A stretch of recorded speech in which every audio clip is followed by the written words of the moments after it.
लोकसभा में ये समाजवादी पार्टी के नेता, समाजवादी पार्टी के वहीं हमारी पार्टी के विधायक, उप विधायक,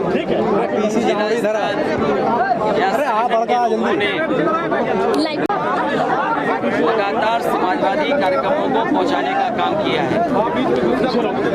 इधर देश के आगे जब से भारतीय जनता पार्टी सरकार में आई है, लोकतंत्र को खतरा पैदा हुआ है। जो हमारे मूल्य थे, जो हमारे सिद्धांत थे, जो हमारे पूर्वजों ने, या यूँ कहें जो हमारी गंगा जमुनी तहजीब थी, जो हमारा भाईचारा था, उसको ख़त्म करने का काम भारतीय जनता पार्टी ने किया है। और पिछले कई सालों के कार्यकाल में दिल्ली के संविधान जो हमें अधिकार देता है, संविधान जिससे हमें सम्मान मिलता है, जो बाबा साहब भीमराव अम्बेडकर जी के बनाए हुए संविधान की धज्जियां उड़ा रहे हैं। देश में लगातार असमानता बढ़ रही है। भाई चिल्ला क्यों रहे हो? जहाँ नफरत फैलाई है लोगों के बीच में, वहीं तुम भी मीडिया में आर्थिक रूप से जो संदेश देने का काम किया है सामाजिक न्याय का, जाति जनगणना का, जो हमारे मांग रही है कि जिसकी जितनी आबादी हो उसका उतना हिस्सा हो, उसको उतने अधिकार मिलें। जिस तरीके से सामाजिक और आर्थिक रूप से जो खाई पैदा हुई है उसको बराबरी करने का काम समाजवादी विचारधारा से होगा, वहीं आजम खान साहब जैसे और हमारी पार्टी के बड़े नेता उन सब पर झूठे मुकदमे जिस तरह सरकार लगा रही है और अल्पसंख्यक खासकर मुसलमान भाइयों पे ये सरकार लगातार अन्याय अत्याचार किया है। देश में किसी नेता के खिलाफ या उसके परिवार के खिलाफ इतने झूठे मुकदमे सरकारी स्तर पर और राजनीतिक भारतीय जनता पार्टी ने दबाव नहीं बनाया होगा जितना मोहम्मद आजम खान साहब के परिवार पर बनाया है। हमें उन्हें न्याय मिलेगा।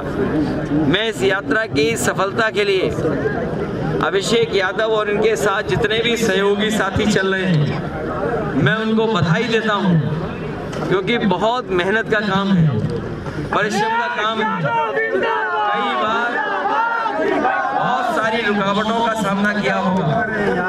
जहाँ आप लोगों ने पदयात्रा की है और साइकिल चला करके इस अभियान को आगे बढ़ा रहे हैं। राजधानी की सफलता के लिए पीडीए यात्रा को मैं अभिषेक और उनके तमाम साथी जो लगातार चल रहे हैं उनको बधाई देता हूँ। शायद देश में समाजवादियों की इकलौती यात्रा रही होगी जो अभी 5000 किलोमीटर चल चुकी है, कई हजार किलोमीटर और चलना है। हमें भरोसा है कि जिस यात्रा को लेकर के निकले हैं, जिस संदेश को लेकर के निकले हैं, सफलता मिलेगी और 2024 में समाजवादी पार्टी के सहयोगी ऐतिहासिक सीटें जीतेगी और पीडीए की सफलता 24 में दिखाई दे रही है। कम से कम ऐसे लोगों को और खासकर सरकार को जिस तरीके से महंगाई बढ़ी है, चरम सीमा पर महंगाई है, चरम सीमा पर बेरोजगारी है और चरम सीमा पर अन्याय है, कोई कल्पना नहीं कर सकता था कि अग्निवीर के नौजवान जो देश की सीमा पर रक्षा करने पहुंचेंगे वो शहीद हो जाएंगे तो उन्हें सम्मान ये सरकार नहीं देगी। जो शहीदों को सम्मान नहीं देती वो राष्ट्र के लिए कोई काम नहीं कर सकती। ये राष्ट्र विरोधी सरकार है जिसने शहीदों का सम्मान नहीं किया। अखिलेश जी, आपने पूर्वांचल से जनेश्वर का रूट ही क्यों लिया इस पीडीए यात्रा के लिए?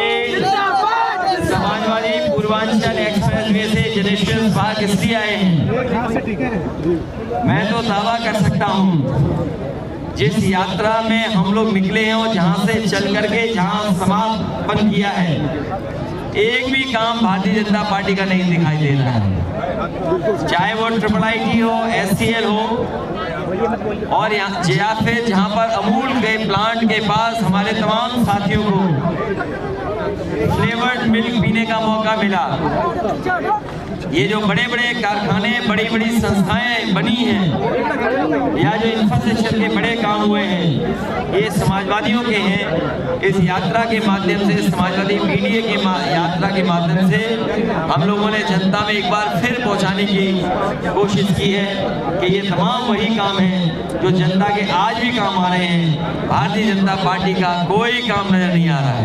सर, आप सामाजिक न्याय की बात कर रहे हैं और बीजेपी सबका साथ सबका विकास की बात कर रही है। तो सामाजिक न्याय जो है वो कितना इम्पोर्टेंट? भारतीय जनता पार्टी का सबका विकास फर्जी है सर। दलित सम्मेलन कर रहे हैं, सबका साथ सबका विकास उनका फर्जी है।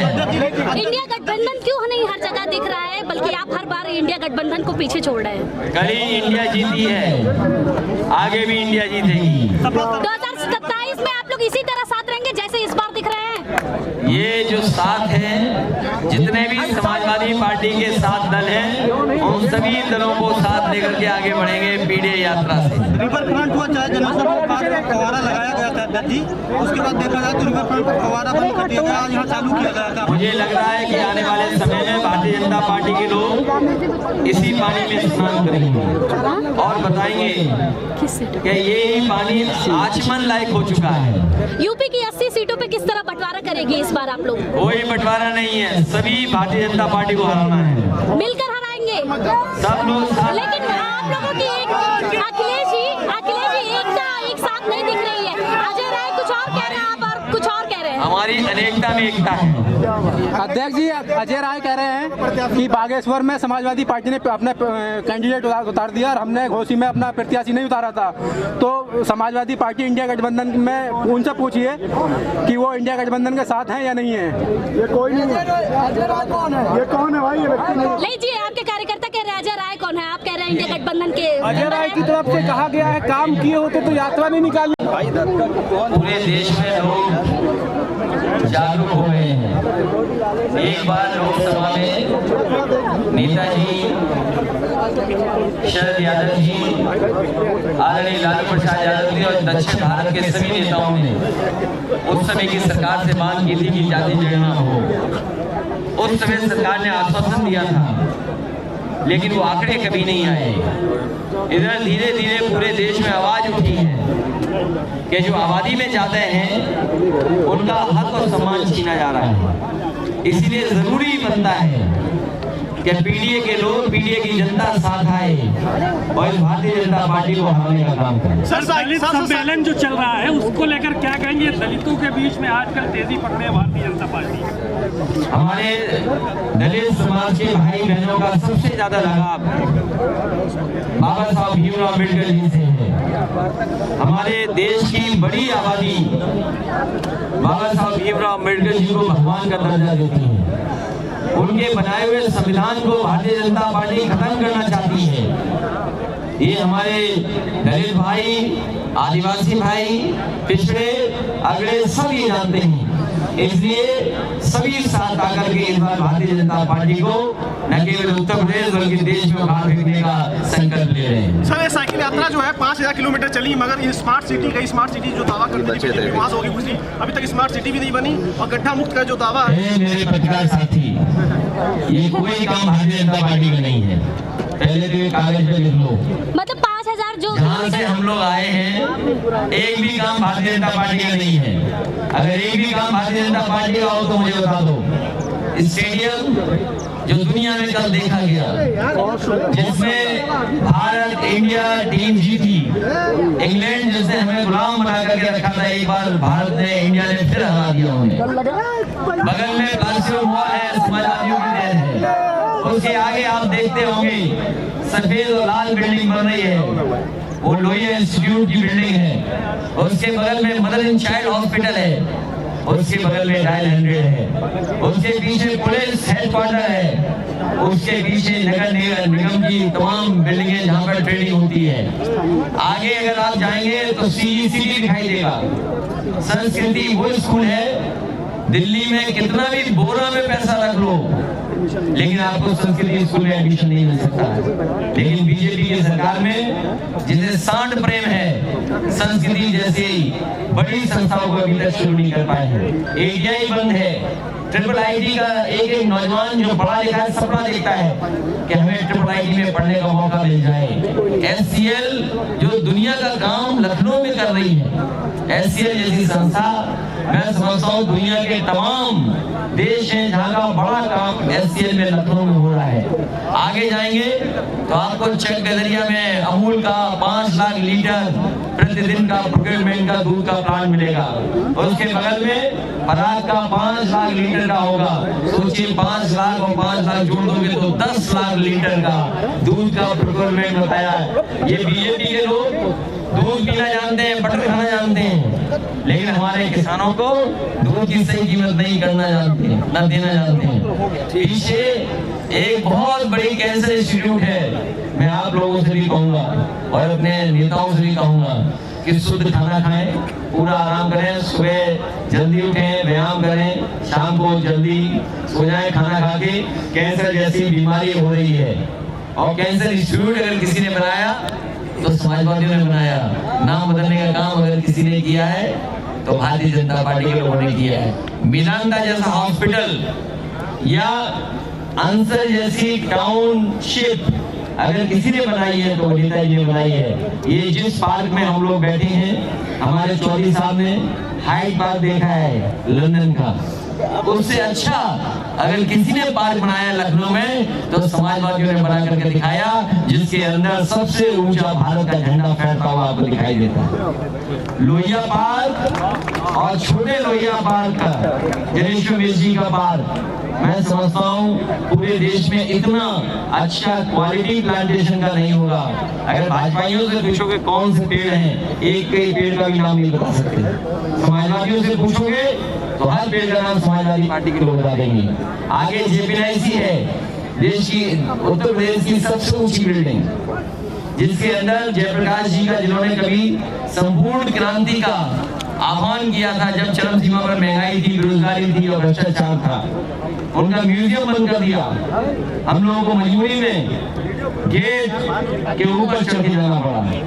उसके पीछे उत्तर प्रदेश की सबसे ऊंची बिल्डिंग है, वो अभी भी नहीं बनी है। मैं कितने काम गिनाऊं। ये काम रोजगार देता है, विकास रोजगार देता है। भारतीय जनता पार्टी बेरोजगारी फैला रही है, रोजगार छीन रही है और लखनऊ में जो मेट्रो घूम रही है वो भी समाजवादी की देन है। किसान को कोई मदद सरकार नहीं कर रही है। किसान की आय दोगुनी नहीं हुई, गन्ने की कीमत जो बढ़नी चाहिए नहीं बढ़ी। अभी भी तमाम हमारे किसानों के गन्ने का बकाया है। न केवल किसानों का गन्ने का बकाया है, बल्कि अभी तक सरकार ने धान खरीदने की शुरुआत नहीं की है। एक भी जगह भारतीय जनता पार्टी की सरकार ने धान खरीदने के इंतजाम नहीं किया है।